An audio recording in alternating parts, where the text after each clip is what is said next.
Well, this time we want to prepare ourselves for the history bit. And we're going to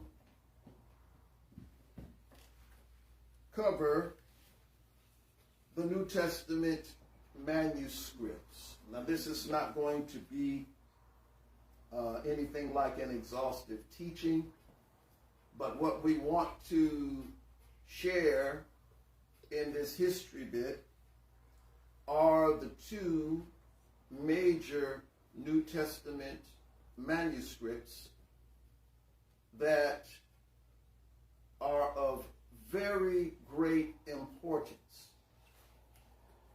The first is the Greek manuscript of the New Testament, which dates back to the 4th century. The second is the Aramaic manuscript, which dates back to the 5th century. Now, these manuscripts were of great significance, or shall I say they are of great significance, because of the importance that has been attributed to them during the early centuries of the Messianic Israelite community. And for most of us as believers in the Western world who are accustomed to reading Bibles, either a King James or another type of English translation, whether it's the NIV or it's the New American Standard or Revised Versions or any of the plethora of English Bibles, because there are many. There are certain things that we are not aware of when it has to do with the ideas that have been put into much of the commentary of the Bible by scholars. So for those who may read their Bibles and they look at either the preface of each book, there will be things noted in there that will guide you to believe that the writers of the scriptures had a particular aim or goal in mind as they were writing these letters. But as we look at these two major manuscripts, what we need to note is that each particular one was used by a particular branch of the churches in the 3rd, 4th, and 5th century moving forward. Now you might say, why is this important?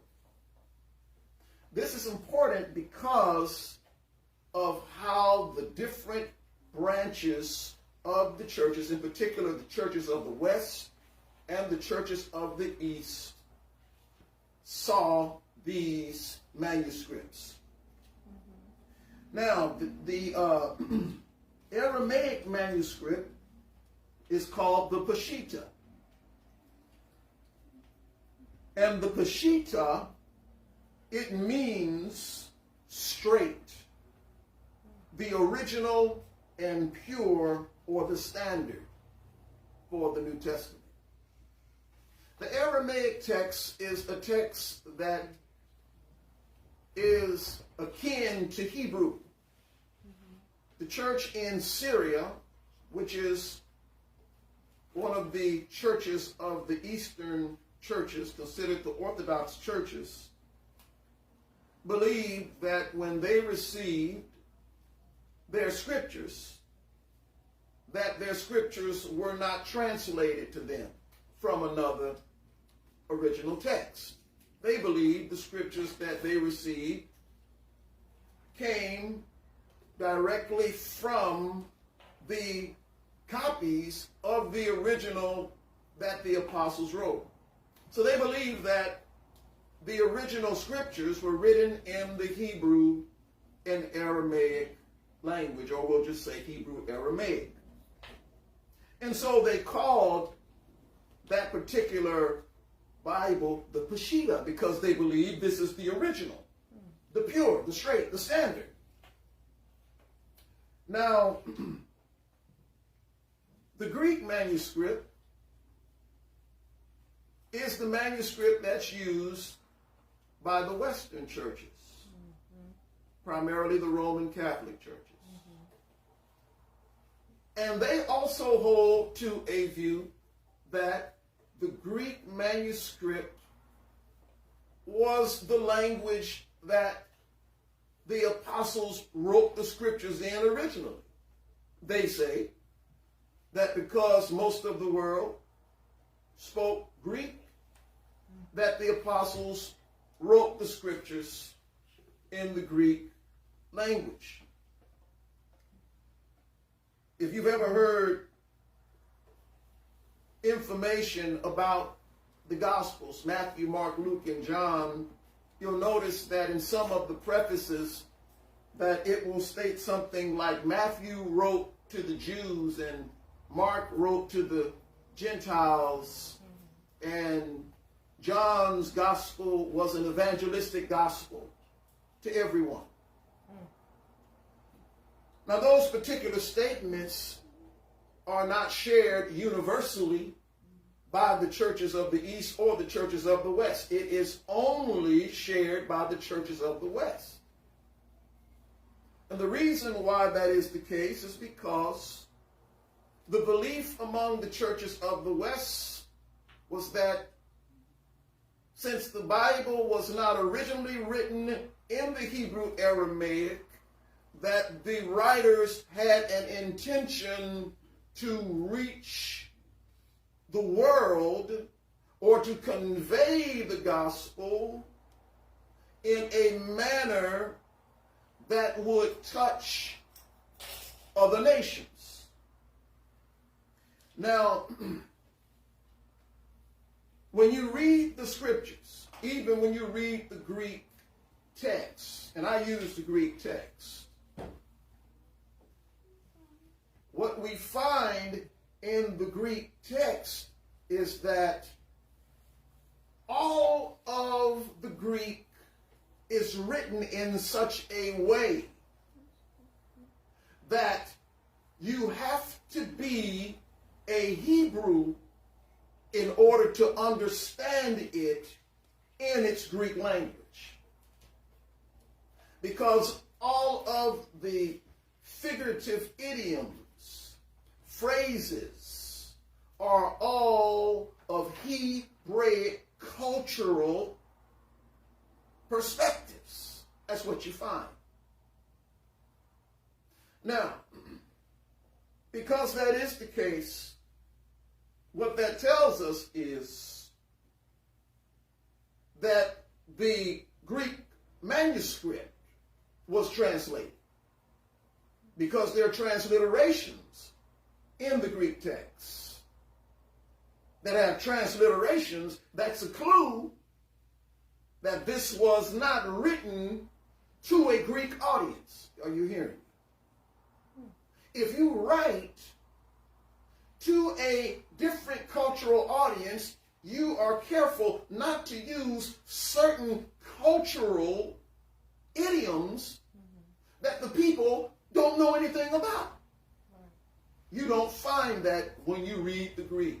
Now, when we look at the English Bible, say, for example, the King James Bible, it is definitely indicated that when they translated that Greek into English, they did not carry over any Hebrew or any Greek terminology or idioms.